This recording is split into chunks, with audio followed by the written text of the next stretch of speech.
Hello mga Marikoy, for today's video, ito nga ang aming ganap. Dahil gusto nga mag-color na itong batang makulit na to, ito nga at nag-color-color kami. Pagtapos namin mag-away, magbabanding naman kami. Charot.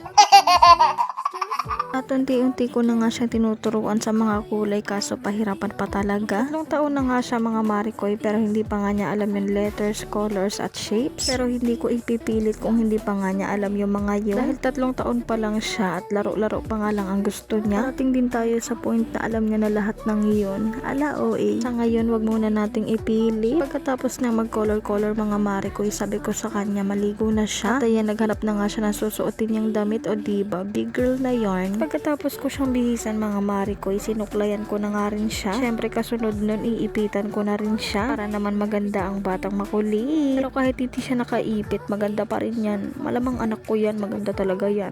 Ala!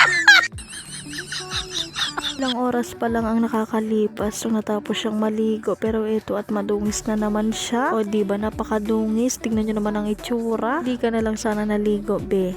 Charot. Pero hayaan nyo na, marami naman siyang damit. Ala, kanta-kanta nga siya ng mga oras na yan, hindi ko na lang ipaparinig. Pagkatapos kumanta, sumayaw naman. O diba napakadaming talent ang bata na to. Alam nyo na kung kanino siya nagmana. Walang iba kundi sa akin. Ala ka, marami din naman akong talent kaso nga nakalimutan ko kung saan ko nailagay. At pagkatapos naman sumayaw, iba na naman ang kanyang ginagawa. Nag-exercise na ang bata. O diba, kala mo talaga sumasakit na ang mga kasukasuan? For the exercise ang bata. Ala ka.